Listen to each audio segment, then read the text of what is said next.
damos la bienvenida a una nueva cita de Data for Future, la quinta en esta ocasión de una serie de 10 que celebramos cada miércoles durante 45 minutos aproximadamente, y son sesiones que pueden seguirse tanto en directo a través de YouTube como también junto con sus transcripciones a través del sitio web de cidata.es.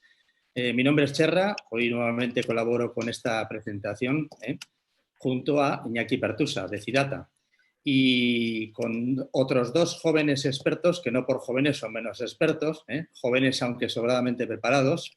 Íñigo Ayerra, IE de Electronics, buenas tardes. Hola, buenas tardes. Y Álvaro Martín, BBVA, buenas tardes. Hola, buenas tardes.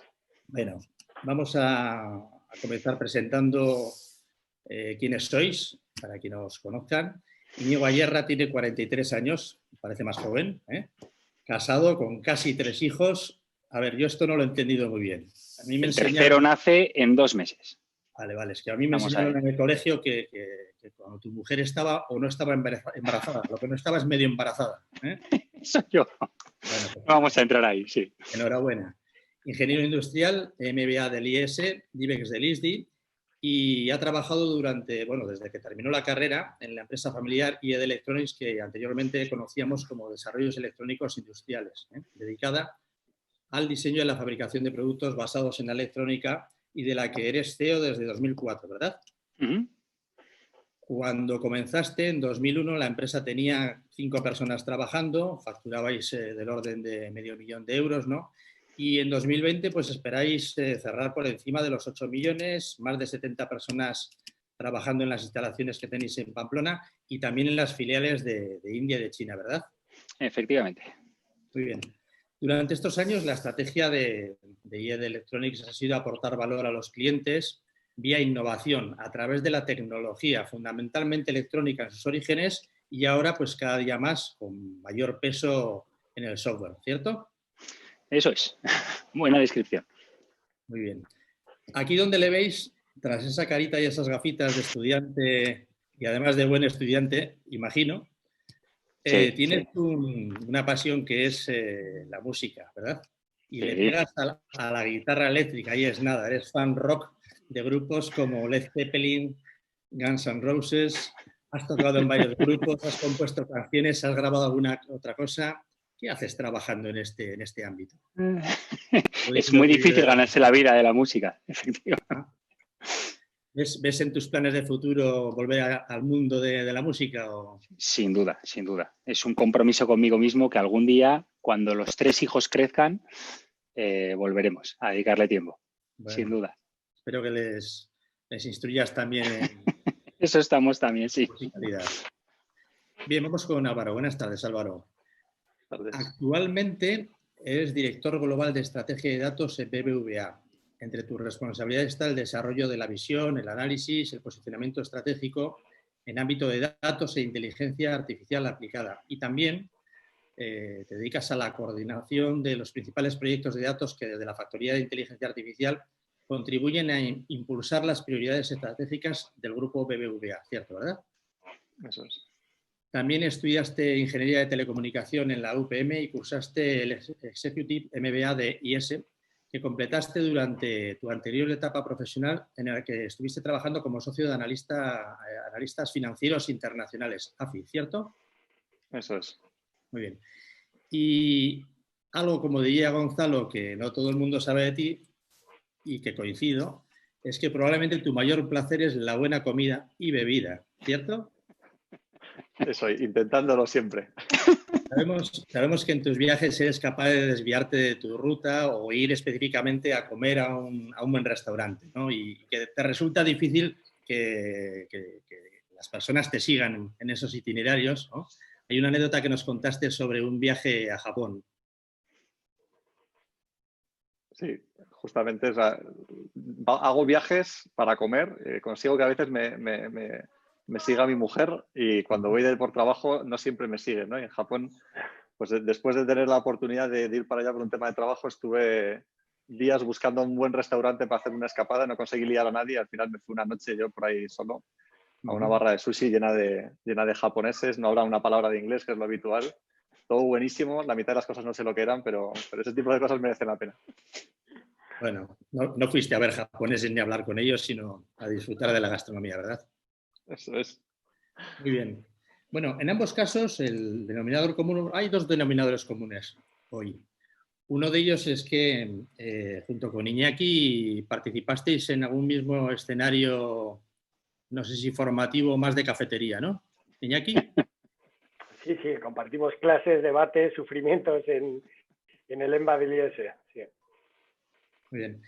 Y por otro lado, algo que también os tenéis en común es que en ambas empresas pues, compartís también una estrategia muy bien definida sobre la cuestión que hoy vamos a tratar hoy. Vamos a hablar de los elefantes y las gacelas. Iñaki, ¿qué es esto de los elefantes y las gacelas? ¿Qué tienen que ver Bueno, con el sentido? El título de hoy viene por un artículo que publicó Iñaki Ortega, profesor y director de la DBS School en Madrid, y que recoge muy bien la idea que teníamos con el capítulo de hoy, ¿no? Que es confrontar dos visiones desde una gran empresa y una empresa más pequeña, ¿no? En cómo acercarse y cómo afrontar una estrategia basada en datos. Los retos son diferentes, la capacidad de cambio, la agilidad también es diferente, la capacidad de inversión, la capacidad de asumir proyectos. Bueno, pues creemos que son dos enfoques muy interesantes, muy diferentes, pero a la vez que nos pueden aportar mucho en cómo definir una estrategia basada en datos y en cuáles son las barreras y las potencialidades que ofrecen, ¿no? Vale, vamos allá con la estrategia de datos. Íñigo, en vuestra empresa tenéis una estrategia específicamente relacionada con los datos, la analítica avanzada, la inteligencia artificial, ¿sí? En nuestro caso, o sea, yo diría dos grandes ámbitos de datos. Uno es el dato de uso interno. Nosotros diseñamos y fabricamos, entonces en los procesos de fabricación y de diseño se generan datos y ahí tenemos una estrategia, digamos, que o estándar o no diferencial, ¿no? Donde tratamos de crear ventajas competitivas es en lo que tiene que ver con producto. Nosotros, al ser diseñadores de producto, tratamos de producto inteligente, ¿no? Toda la electrónica que fabricamos pues al final tiene capacidad de actuación. Tratamos de aprovechar los datos que generamos con nuestro producto para generar valor. Y ahí es donde hay muchos ámbitos de aplicación y donde estamos tratando de encontrar en cada uno de esos modelos cómo al final, cómo generar valor para nuestro cliente. Una diferencia en ese ámbito de elefantes y gacelas que decía que propone Iñaki es que nosotros tenemos que ser parte de algo. Nosotros de por sí no podemos definir, no es difícil definir un negocio completo donde el valor del dato lo podamos transmitir a alguien, ¿no? Con lo cual, o nuestro producto genera información para autodiagnosticarse o nuestro producto se integra en un ecosistema. Por ejemplo, si nosotros vendemos un sistema que va dentro de un aerogenerador o de una grúa, esa grúa, ese aerogenerador está dentro de una obra, de un parque.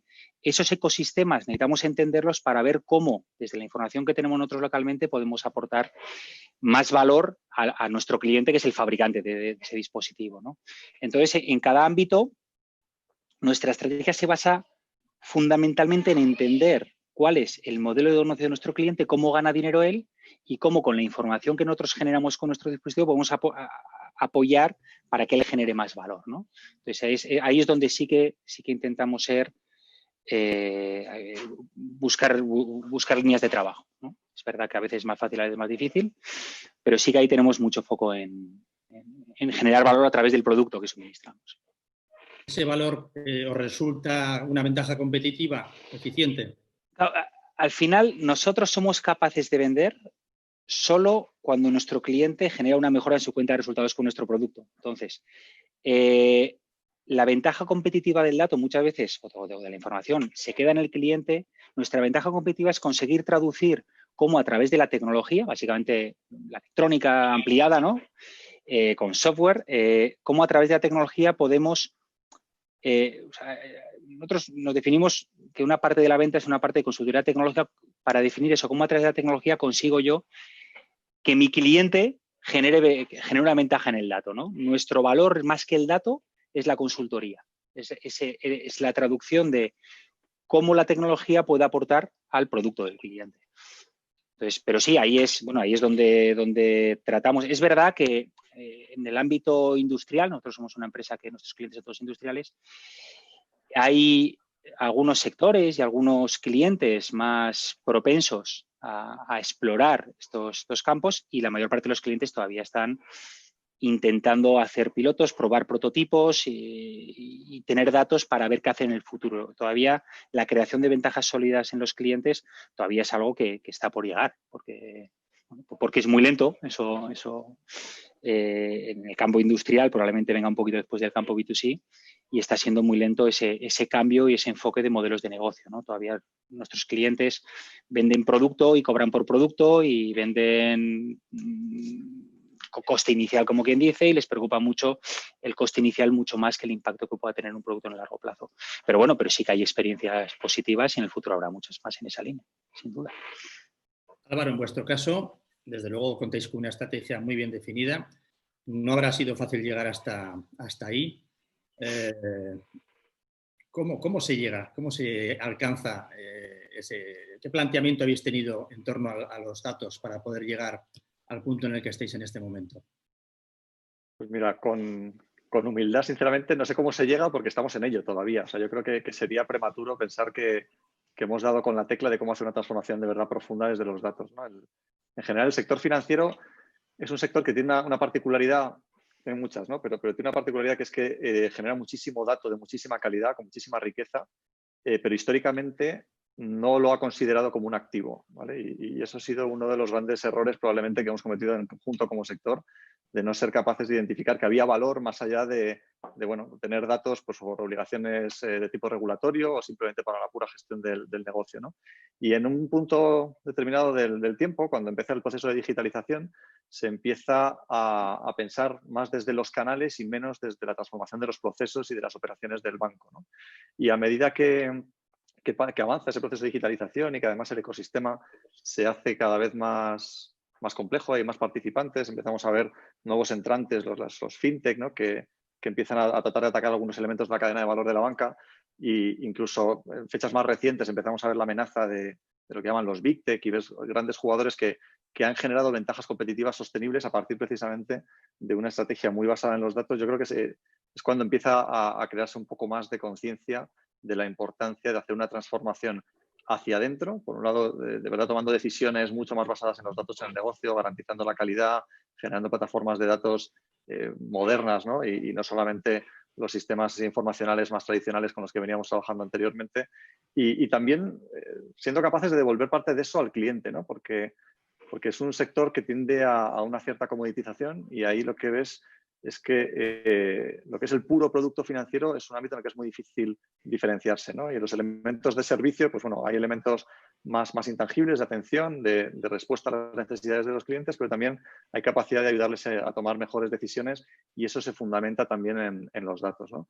Entonces, con todo esto combinado, nosotros en BBVA hace ahora 3 años se toma la decisión de crear un área de datos, un área a máximo nivel. No es que antes no se trabajase en los datos, existían equipos que trabajaban en inteligencia de negocio, existía gente que estaba haciendo reportes de diverso tipo, tanto internos como hacia fuera de la organización a nuestros supervisores, pero la novedad es poner un área a máximo nivel dentro de la organización que se encargue de una transformación de verdad profunda desde los datos.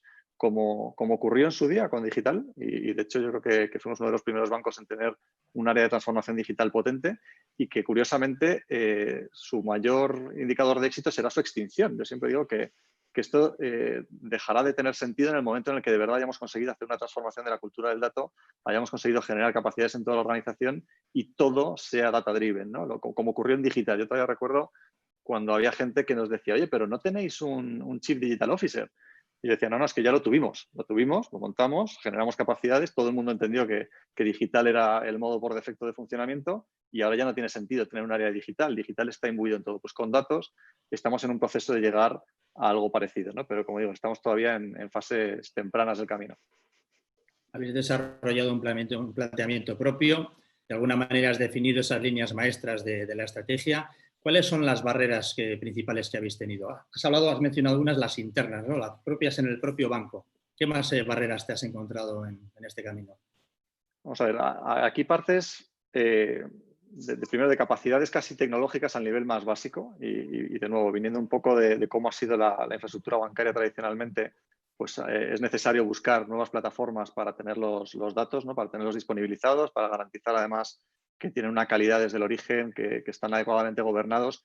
Digamos que cualquier proceso de transformación de datos que no parta de eso va a tener muchísimas dificultades. Y en una empresa que no es de nueva creación, sino que tiene una historia detrás y unos sistemas que además tienen que garantizar en todo momento la robustez y la escalabilidad, porque estamos manejando muchísimo volumen de operaciones con algo que es muy sensible, que es el dinero de nuestros clientes, pues esa yo creo que es una base fundamental, ¿no? El cómo construir una plataforma que de verdad te permita generar innovación.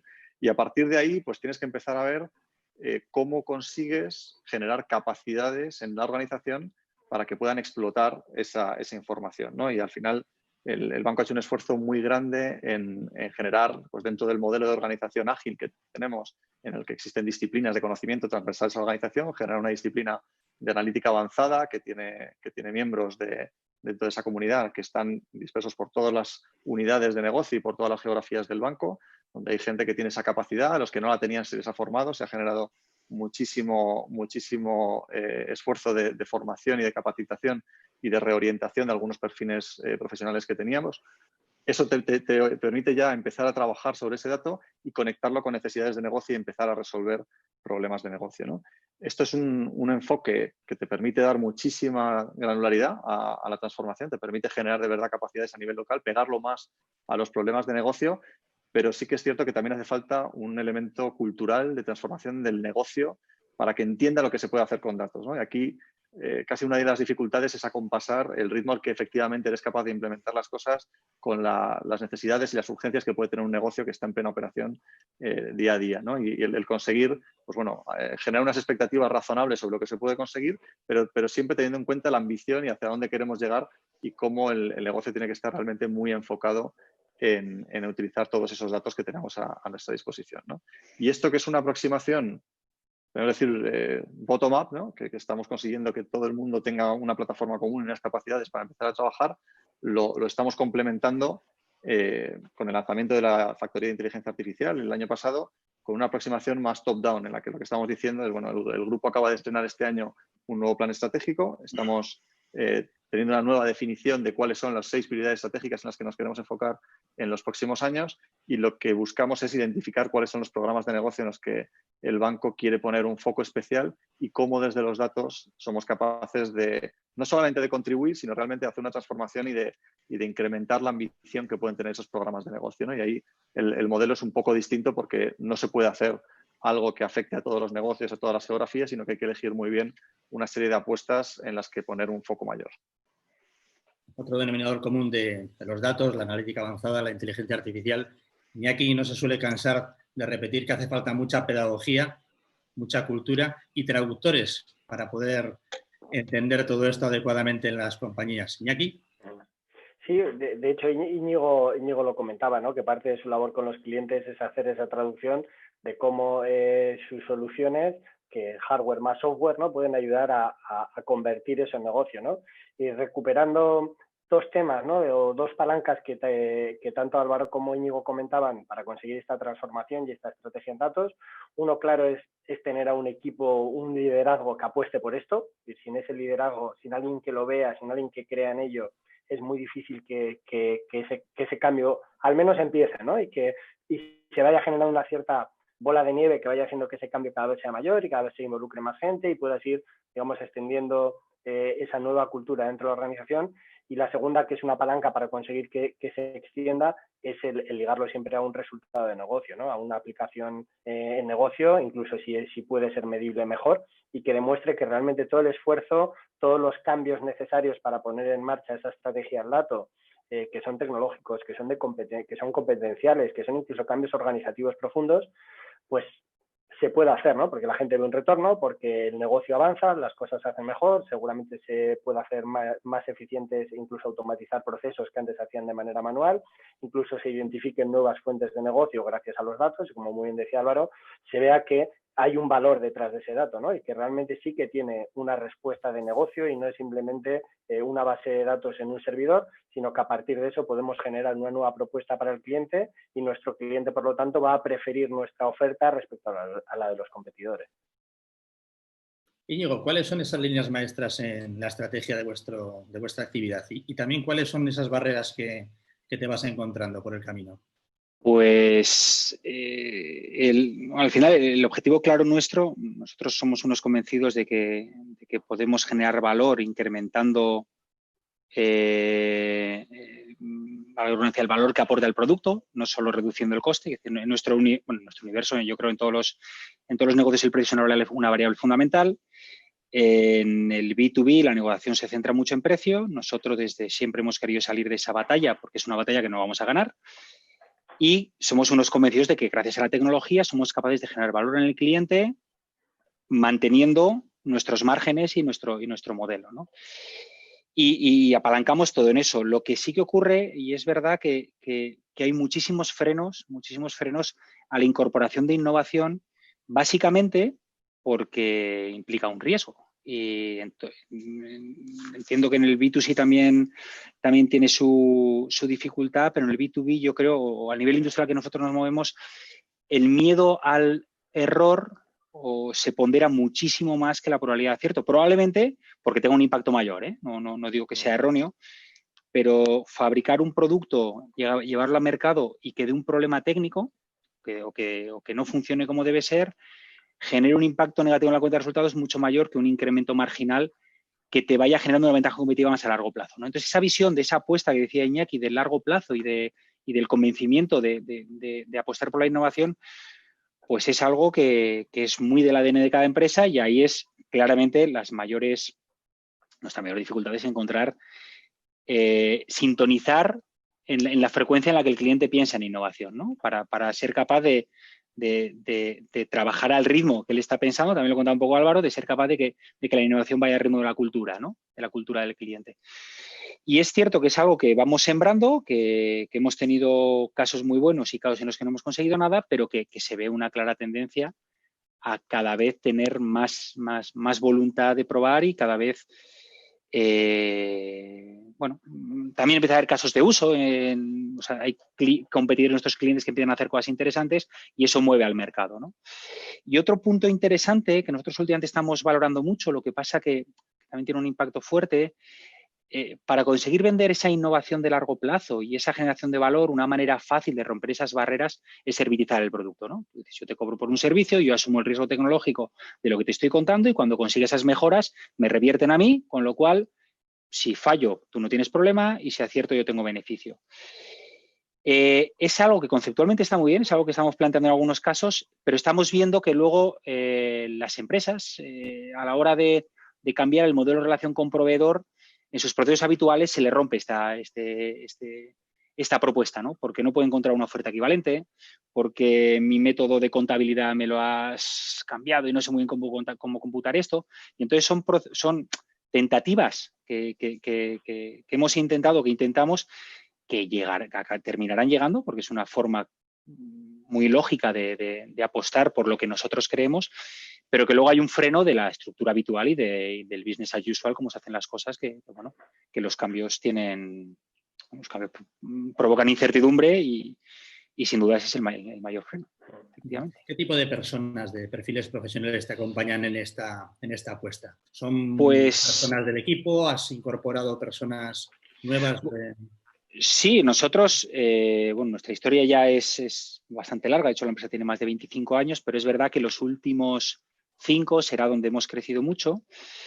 Y nosotros tenemos un grupo de personas que llevan muchísimo tiempo con nosotros y un gran grupo de personas que llevan poquito. Y en esa última fase nosotros trabajamos con 2 perfiles. Uno es perfiles más junior, más técnicos, que controlan más tecnología, pero mucho menos de negocio.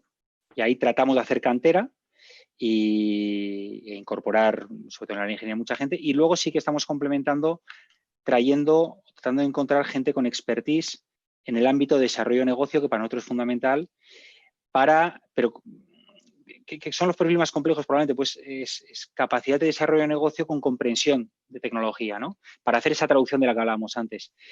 Y ahí es donde ponemos mucho foco. Ahí no hay tantos perfiles, pero vamos encontrando, y donde tratamos de generar atractivo para que esos perfiles también vean interesante venir con nosotros, ¿no? Pero esa combinación de perfil más senior, desarrollo con capacidad de traducción, y luego perfil más junior o más técnico con capacidad de desarrollo, ¿no? Iñaki, una de las actividades en Decidata es precisamente crear esos equipos profesionales llave en mano para incorporarlos tanto en medianas empresas como grandes empresas. Nada que ver un tipo de perfil de empresas con otro, ¿verdad? No, mire, yo creo que en el tema de lo que comentaba Íñigo de la innovación y de la adopción de este tipo de procesos, ¿no? Nosotros nos encontramos que hay sectores que son más proclives y empresas que están más acostumbrados o tienen una mente más abierta a la hora de utilizar el dato como un activo y otros sectores y otro tipo de compañías en el que es más difícil, ¿no? Y ahí hemos visto que hay un indicador clave que es el tamaño, ¿no? No significa que las pequeñas no tengan capacidad de innovación y de utilizar el dato como un activo estratégico, pero sí es cierto que la pyme, y si vamos al sector más tradicional, la pyme industrial, tiene otras prioridades que vienen derivadas, pues eso, de márgenes más estrechos, de una competitividad global, de la necesidad de entregar los pedidos y de cumplir en forma, en calidad, etcétera. Y por lo tanto, eso digamos que o esa presión les resta capacidad de pensar en futuro porque tienen el foco muy centrado en presente, ¿no? Y una transformación requiere de tiempo y requiere de visión y requiere de tener capacidad de salirte del día a día y de dedicar parte de tu tiempo y parte de tus recursos a esa transformación, ¿no? Entonces, sí es cierto que el tamaño es un elemento fundamental. Y el segundo, el sector, ¿no? Álvaro comentaba, dice, nosotros tenemos a las fintech que han entrado con un planteamiento muy disruptivo en el tema del uso del dato y en ciertas partes de la cadena de valor, que nos ha obligado también a avanzar, ¿no? Entonces también que tu sector se vea influido, entre comillas, ¿no? Atacado por otras compañías que sí están utilizando el dato como un vector estratégico, pues te obliga también a tenerlo como una parte nuclear, ¿no? En una estructura, Álvaro, como la vuestra, una entidad pues ya más consolidada, más estructurada, organizar también a las personas en torno a un proyecto de datos, entiendo que será un poco más fácil que en una pequeña o mediana empresa donde todo está por hacer, ¿cierto? ¿O no? Pues no te creas. Yo creo que tiene también otro tipo de complejidad, ¿no? De hecho, me hacía gracia porque cuando hablaba antes Íñigo de las dificultades de un B2B, ¿no? Como lo que está haciendo él, no son tan distintas a lo que nosotros planteamos internamente cuando desde una función corporativa, además, como la que estamos haciendo nosotros en Data, tienes que convencer, ¿no? a otras áreas de negocio que tienen sus operaciones del día a día y en realidad es casi una venta interna, ¿no? Buscas un socio, es verdad que tienes que trabajar de la mano y que es parte de la misma organización, pero tienes que hacer una parte de seducción y de convencimiento para que se embarquen contigo en un camino, dediquen recursos, porque ya no es una cuestión ni siquiera de llegar al momento en el que hay un pago, ¿no? un precio de transferencia, es que simplemente para el desarrollo necesitas que la otra parte crea o si no esto no va a ningún lado, ¿no? Y nosotros tenemos otro elemento de complejidad y es que también queremos trabajar la globalidad. O sea, cuando tienes un grupo como BBVA, que tiene presencia internacional y en mercados además muy distintos y con también historias, ¿no? de cómo se han ido construyendo los bancos en el tiempo bastante distintos, tenemos una preocupación casi obsesiva ahora mismo por avanzar hacia una mayor globalidad, que no significa que pierdas el sabor local de las cosas, pero sí que desde una perspectiva de datos y de desarrollo de software, si quieres, estés realmente optimizando todo lo que es las capacidades que generas a nivel grupo para que lleguen a todos los países y que para aquellos que a lo mejor tienen menos músculo para hacer nuevas aportaciones de valor, innovaciones que puedan hacer localmente, aprovechen justamente la creación global que se puede hacer desde otros ámbitos, ¿no? Entonces, eso implica pues bueno, poner a coordinar, porque además, bueno, como Iñaki y Diego y yo nos hemos hartado durante el máster justamente de ver problemas de globalidad y del holding con los países y todo este tipo de cosas, no sirve un enfoque de ordeno y mando, ¿no? No es realista. La gente que tiene una visión a lo mejor de la gran empresa en la que todo cae top-down desde un centro de decisión corporativo, la realidad es más compleja y creo que por buenos motivos, porque hay mucha más experiencia y conocimiento de negocio en los países, pero también implica pues, bueno, hacer una coordinación de muchos ámbitos, de negocio, de tecnología, de datos, que no es sencillo. ¿Cómo se interactúa, cómo se relaciona vuestro departamento con otras áreas de la compañía? Pues nosotros tenemos... bichos raros de... Bueno, yo he sido bicho raro toda mi vida, entonces no sé, ya no sé valorar si soy un bicho raro aquí o no, pero nosotros tenemos, por simplificarlo, ¿no? Tenemos dos grandes modos de funcionamiento. O sea, uno que está más basado en lo que es el concepto nuestro de disciplina, ¿no? que es un elemento de conocimiento transversal. Como decía antes, tenemos dentro del ámbito data diversas disciplinas que coordinan perfiles que trabajan de una determinada manera dentro del banco. ¿Vale? Hay una parte de ingeniería de datos, hay otra parte de analítica avanzada, está la parte de estrategia. Entonces, ese modo realmente es una visión soft de asegurar que todo el mundo comparte la información, hay una base de conocimiento y creo que es muy necesario, ¿no? para alinear una organización tan grande. Y hay otro modelo en el que nosotros servimos capacidades a la organización. Entonces, parte de lo que estamos haciendo es justamente ser capaces de servir capacidades de datos, de servir una plataforma con datos de calidad y bien estructurados y disponibilizados en la plataforma interna que tenemos en el grupo.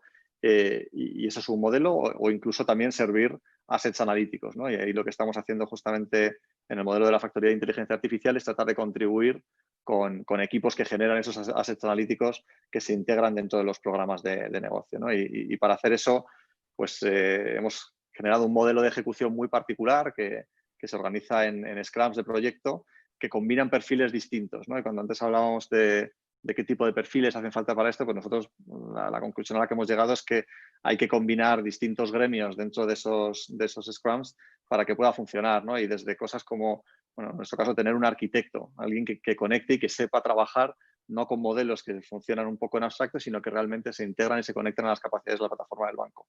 Tienes gente que está encargada de asegurar que los datos están disponibles, están ingestados y que están efectivamente donde tienen que estar y a disposición de los programas. Tienes científicos de datos, que son aquellos que van a estar haciendo esos modelos. Tienes desarrolladores de datos, que es gente que está más en el ámbito del desarrollo de software ligado a los datos, ¿no? Que a veces se olvida y me parece que muchas veces se pierde la perspectiva de que un científico de datos no es necesariamente un buen programador, son habilidades distintas, a veces confluyen, pero no siempre es el caso. Y para conseguir algo que escale y que sea interpretable y que se pueda trabajar sobre ella a futuro es muy, muy, muy importante, ¿no? Luego tenemos la figura de los traductores de negocio, que hablabais antes. En el caso de BBVA es gente que está adscrita a mi disciplina de estrategia. Entonces, esa es la gente que justamente tiene que tener un rol de gestión de proyectos, pero sobre todo un rol de interlocución y de venta interna y de relación entre el negocio y los equipos técnicos, ¿no? Y luego todo esto coordinado, orquestado por equipos y por coaches agile que se aseguran que todo esto no es un batiburrillo de gente, sino que realmente genera una sensación de equipo, ¿no? Entonces, no es sencillo orquestar todo esto y, desde luego, no es sencillo hacerlo para un proyecto muy concreto en algo pequeño, pero es mucho más complicado hacer algo que escale, que eso es uno de los grandes retos, ¿no? Conseguir algo pequeño que funcione es complejo, pero bueno, es manejable. Hacer algo que escale y que funcione en un modelo grande es muchísimo más complicado. Interesantes aprendizajes en esa constante gestión del cambio, ¿no? Mucho ensayo y error también, supongo, poco, mucho poco. Creo que hay diferentes formas de verlo en el propio banco. ¿Qué cosas harías de manera diferente en la entidad si pudieras empezar de nuevo con el área? Es que eso es empezar de nuevo, que nos remontamos al 1800 y pico, cuando se funda el Banco Bilbao. Es que es una pregunta trampa, ¿no? Porque el empezar de nuevo depende de en qué momento del tiempo te sitúes. Sinceramente, con una entidad con una trayectoria como la que tenemos nosotros, es muy difícil pensar que se podrían haber hecho cosas distintas en momentos del tiempo en los que la tecnología no estaba suficientemente avanzada o la situación del banco tampoco era la que tenía hoy. Yo creo que, sinceramente, no es por no disfrutar de los ejercicios un poco de ficción especulativa, pero yo creo que lo importante ahora es pensar en cómo hacemos una transformación de lo que tenemos hoy, que es un reto mayúsculo. Es verdad que si echo la vista atrás solo unos pocos años, quizá empezar trabajando más los datos incluso antes que las capacidades analíticas. Yo creo que eso, casi como aprendizaje, hubo un momento en el que yo creo que todo el mundo pensó que era ciencia de datos, y que todo lo que hay que hacer con datos era ciencia de datos.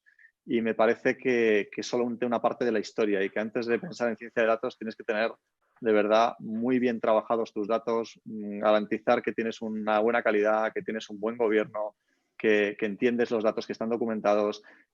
No me parece nada sencillo. Yo creo que poner un foco en eso me parece que es súper importante, la verdad, para poder empezar a trabajar cualquier cosa a partir de ahí. Podríamos decir que Bilbao es un buen lugar para ver nacer y hacer crecer un proyecto, ¿verdad? También lo es Pamplona, Iruña. ¿Qué cambiarías, Íñigo, si pudieras empezar de nuevo con todo esto hoy, a pesar de que tú fuiste prácticamente quien empezó todo ese Sí, desarrollo. sí, efectivamente. Por eso es más fácil pensar que cambiaría, porque no molesto a nadie, digamos, pero, pero es cierto que, o sea, en términos de datos o inteligencia artificial, no tantas cosas, porque realmente yo creo que, o yo tal y como veo la industria donde estamos nosotros, todavía estamos en una fase muy incipiente. Es decir, podemos cometer a futuro muchos errores seguro, pero todavía estamos aprendiendo, es decir, todavía estamos viendo dónde hay valor y dónde y quien quiera apostar por él, ¿no? Así como decía Álvaro, que la banca es un sector que genera muchos datos de mucha calidad y con mucho volumen, pues la industria no. La industria genera muchos datos, pero muy desordenados y de una calidad relativa, incompleta generalmente, con sistemas, o sea, genera muchos datos no almacenados o históricamente. Entonces, en muchos sectores, y esto Iñaki sabe más que yo, en muchos sectores yo creo que todavía hay que hacer eso justo que comentaba ahora, decir, hoy vamos a empezar a trabajar el dato y cuando tengamos datos nos planteamos hacer un siguiente paso. Pero todavía tenemos un montón de información que en muchos casos ni siquiera es la necesaria, ¿no? Lo que sí que me plantearía quizá es algo que estamos empezando a hacer ahora, que es construir o pensar más en productos con capacidades propias.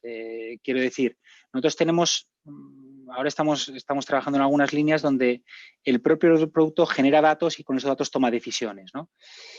O sea, imbuir un poquito de inteligencia artificial o imbuir un poquito de decisiones en el producto y haber buscado, o sea, ahora tenemos o yo tengo bueno, los que estamos en desarrollo de negocio, una sensibilidad mayor de cómo poder aportar valor en este ámbito y que me hubiera gustado tenerla antes, obviamente, pero eso creo que no vale como cambiar el pasado, o sea, no vale cambiar el pasado con lo que sabes del futuro.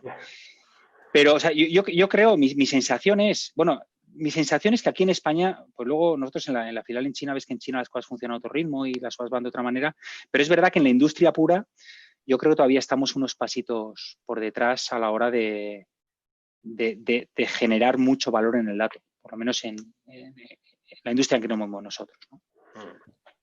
Iñaki, ¿cómo se ayuda a empresas Gacela a que brinquen? ¿Cómo se ayuda desde Decidata a empresas tipo Elefante para que vayan pisando bien por sus caminos? Pues yo creo que Álvaro lo ha definido muy bien porque ha definido también el planteamiento que hemos tenido como compañía, pero que lo hemos aprendido de hard way, ¿no? O sea, nosotros empezamos con un planteamiento inicial muy disruptivo de empieza por la ciencia de datos, es decir, haz un primer proyecto, mide el valor que te aporta y en función del potencial que observas a partir de ese primer proyecto, decides si haces las inversiones para captar el dato de calidad, ¿no? Lo que nos hemos dado cuenta en nuestra evolución es que hay veces, la gran mayoría de las veces, en que es mejor empezar por una calidad y una gobernanza de datos adecuada, ¿no? Y de ahí sale esta alianza que hacemos nosotros con Estivo Systems, que principalmente se dedica a la gestión de la calidad de datos y la gobernanza en un área específica de los datos, que son los datos maestros, ¿no? La identificación del cliente o del producto.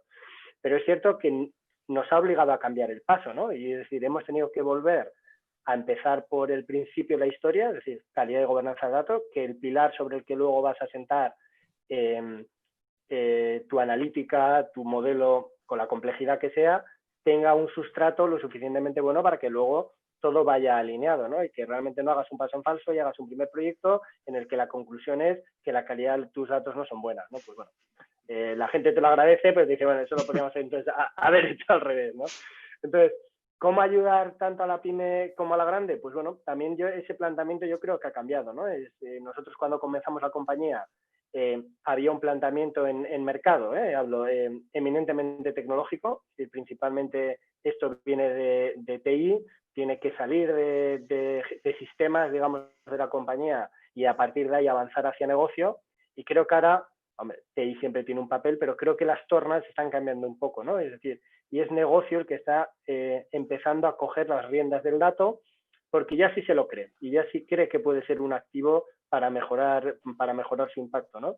Y entonces, en ese sentido, nuestro planteamiento siempre ha sido ayudar al negocio, ¿no? Y bueno, pues con ese manido de tomar mejores decisiones, pero es cierto, el dato es un elemento muy potente para que puedas tomar mejores decisiones en aquellos tipos de decisiones que son repetitivas y en el largo plazo, ¿no? Es decir, nunca hubiera podido ningún modelo anticipar un COVID, pero en esta nueva situación de COVID y ahora que ya empezamos a tener un cierto camino de avance, bueno, te puede ayudar este tipo de sistemas a hacer mejor tu trabajo, ¿no?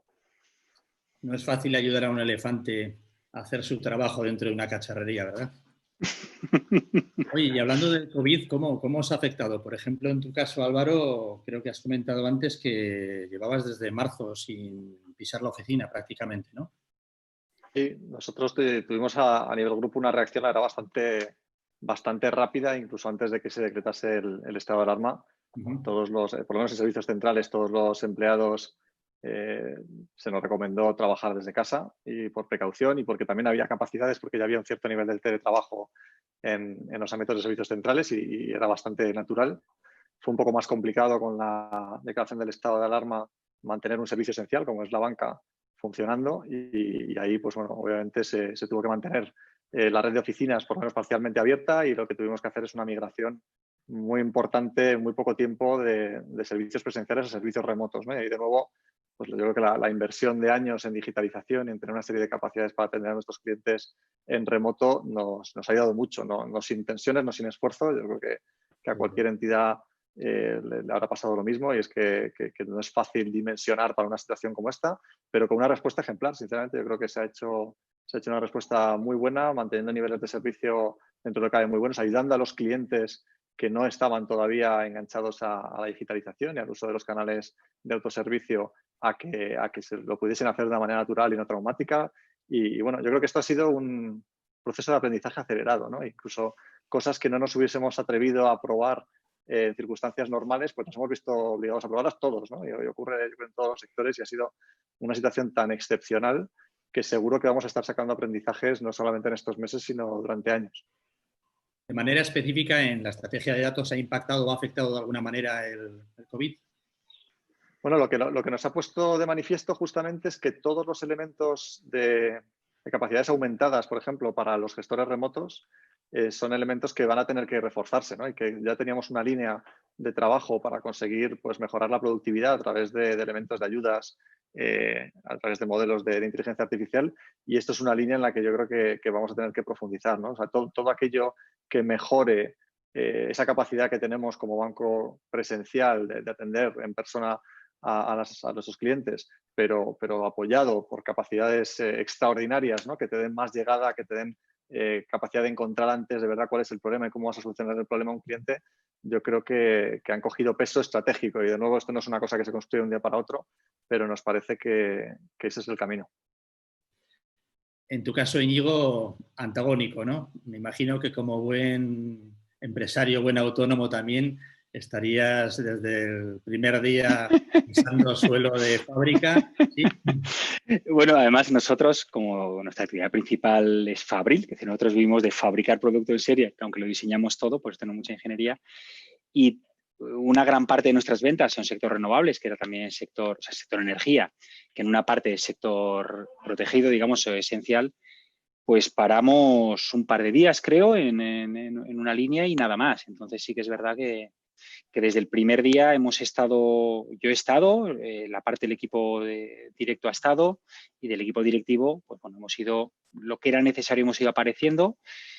Y la transición del resto al teletrabajo, la verdad que ha sido, pues, bueno, sorprendentemente, bueno, no es sorprendentemente, pero ha sido muy ágil, muy rápida, sin ningún trauma, con mucho aprendizaje positivo, mucha sensación de haber descubierto, por habernos forzado, como también decía Álvaro, a probar cosas que igual no nos habíamos atrevido, a haber descubierto muchas cosas buenas que ahora tenemos que empezar a integrar cuando en septiembre vuelva una normalidad mayor, ¿no? Con la vuelta, esperemos, de los colegios y tal, pues ver cómo integrarlas. Y afortunadamente nosotros lo que no nos ha impactado en exceso es en demanda, ¿no? Que el mayor miedo de todas las empresas, pero bueno, yo de las pymes y de las empresas que conocemos por aquí, el gran miedo es que te impacte en la demanda y que te toque. Nosotros estamos en un proceso de crecimiento con mucha inversión y que te toque tu demanda, que al final es la que te alimenta. Y afortunadamente, pues en eso no hemos tenido gran impacto y seguimos con los objetivos que teníamos previos, incluso acelerando alguna de esas cosas, ¿no?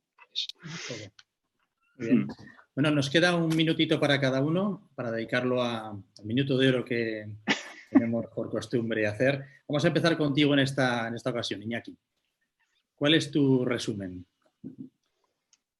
Bueno, retomando un poco el tema y una línea que sale, yo creo que de manera muy, muy recurrente en todos los episodios, y independientemente del tamaño de la compañía, ¿no? Y es lo difícil que supone la gestión del cambio y la apuesta por los datos como un activo estratégico. Nosotros siempre decimos que nosotros, como empresa de servicios basados en el dato y la analítica, nuestro éxito va a depender en este mundo post-COVID de dos cosas, ¿no? Primero, de que encontremos empresas y sectores que tienen capacidad de pensar en futuro. Pues lógicamente retail, turismo van a tener ahora unos meses complicados en los que la supervivencia está en juego y por lo tanto el pensar más allá de un año es complicado. Y la segunda es encontrar a un perfil de directivo visionario, ¿no? Es decir, que vea esto como un elemento fundamental, porque el que realmente cree en ello sí que está dispuesto a pasar, digamos, todas las penurias necesarias para que la transformación se lleve a cabo, ¿no? Seguramente si preguntamos a Álvaro, a Íñigo, si eres capaz de anticipar todos los problemas y todas las barreras que te vas a encontrar, nunca empezarías el camino. Por lo tanto, hay un elemento de inconsciencia positiva, ¿no? En el sentido de avanzar. Y eso requiere de un liderazgo y de un perfil que no está presente en todas las empresas, y que además tiene que estar presente y tener la capacidad de al menos iniciar esa transformación, ¿no? Y luego que a ese barco, digamos, que parte, se vayan sumando otras partes de la organización que hagan crecer esa transformación, ¿no? Pero sí que necesitamos un primer elemento dentro de la compañía que crea y que apueste por ello, ¿no? Y que por lo tanto, bueno, ahí va a estar nuestro reto, yo diría, para el próximo año, ¿no? Encontrar esos valientes dentro de las organizaciones. Álvaro, Íñigo, ellos han lanzado un guante. ¿Quién se anima? Bueno, yo desde nuestra perspectiva, como hoy nos toca hacer de gacelas, como empresa pequeña y ágil, yo creo que el reto que tenemos, o sea, al final a largo plazo es una obviedad que contaba también Álvaro, que probablemente todo el tema de datos e inteligencia artificial esté embebido en nuestro día a día y sea parte de nuestro día a día y sea y lo vivamos con normalidad. En la transición de hoy hacia ese momento va a haber millones de oportunidades para las empresas que tengamos capacidades de aportar ahí, ¿no? Entonces, ¿qué reto tenemos nosotros como empresa pequeña? Entender muy bien los ecosistemas y las dinámicas de los tractores, de las empresas tractoras, de las empresas que mueven los mercados, para encontrar efectivamente cuando se abren esas vetas que comentaba Iñaki, de valientes que empiezan a abrir brecha y empiezan a estandarizarse o empieza a generalizarse el uso de ciertos productos que estén más basados en datos, ¿no? Y basados en información. Entonces, nuestro reto es sintonizar muy bien la antena estratégica y a la velocidad de los mercados para entrar al momento adecuado, porque como Iñaki sabe muy bien también, cuando entras pronto, lo decías además antes, dices, cuando ves todo el camino que tienes por delante, igual no lo harías.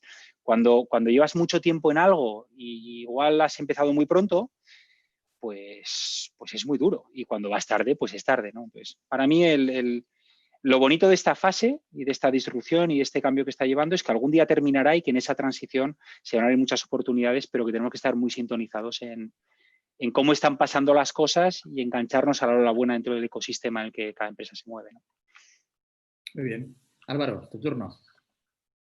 Pues yo diría que, a ver, temas que me parece que son clave en todo esto, ¿no? O sea, entender que la transformación de los datos es una transformación profunda, que esto no es algo que se consiga de un día para otro, que tiene elementos tecnológicos, elementos culturales, elementos de transformación de negocio, de procesos. O sea, creo que entender esto como un cambio de toda la organización es muy importante, porque yo creo que no hay ninguna función que no se vea afectada por todo este proceso. Creo que igual que en su día digital se veía como lo nuevo y que había algunos que decían, bueno, esto de digital pasará o en realidad todo es lo mismo, y digital yo creo que a estas alturas nadie niega que ha cambiado todos los negocios y que quien no ha sido capaz de adaptarse a lo digital pues está sufriendo en el mejor de los casos. Yo creo que con los datos va a ocurrir lo mismo. Me parece que esto es una transición inevitable, que irá a distintos ritmos dependiendo de los sectores, de las empresas, pero más vale empezar el camino lo antes posible cada uno a su ritmo para llegar a ese futuro, ¿no? Y en el caso de una gran organización, yo creo que el reto es pues eso, que esos elefantes puedan ser más ágiles y sean capaces de acelerar el paso, pero también de esquivar las baches del camino y moverse según toquen las circunstancias, ¿no? Con este camino de aprendizaje, la clave es que vas a equivocarte muchas veces, vas a tener que pivotar muchas veces, vas a tener que ir incorporando eso a tu conocimiento y en última instancia el objetivo tiene que ser hacer cosas, como decía antes, escalables, que consigas no innovación de nicho, de laboratorio a pequeña escala o no. Un error que también se comete muchas veces en las grandes organizaciones, que es pensar que puedes hacer algo fuera de los cauces principales de la organización, algo pues, en alguna filial o de una manera un poco separada, y que eso va a correr mucho, pero cuando lo quieras enganchar otra vez con la organización, vas a perder todo el terreno ganado, ¿no? Con lo cual no está claro que esa opción de innovación desacoplada y de convergencia posterior sea superior a un proceso un poco más estructural, un poco más lento, pero más seguro de transformación, ¿no? Eso no quita que tengas aprendizajes laterales que tengas que incorporar, pero pensar que vas a cambiar el negocio desde una feliz idea que te viene fuera o desde un proyecto muy innovador, sea tuyo o sea una empresa que vas a comprar en un momento dado, me parece que no es realista, la verdad. Muy bien, pues muchas gracias a los tres. Hasta aquí la sesión de Data for Future de hoy. No me quiero marchar sin darte una alegría, Álvaro. Como te gusta tanto la gastronomía, vamos a lanzarle un reto a Iñaki para que nos invite a comer un día a elegir o en Pamplona o en Bilbao. Yo elijo el vino, Íñigo que elija la carta. Y lo único que tendrías que hacer por tu parte, Álvaro, sería pues nada, desviarte un día del camino de casa al trabajo y dejarte caer por Navarra, por Euskadi y disfrutar juntos de esa gastronomía que nos caracteriza por aquí, por el norte. ¿Os parece bien? Yo encantado. Es más, os lo iba a pedir si no. Te iba a decir a Iñaki, Iñaki, esto reto aceptado. A cambio de una presencial en Bilbao. Eso es. Así para que recuerdes dónde están los orígenes de tu Exactamente. A la plaza de San Nicolás. Eso es.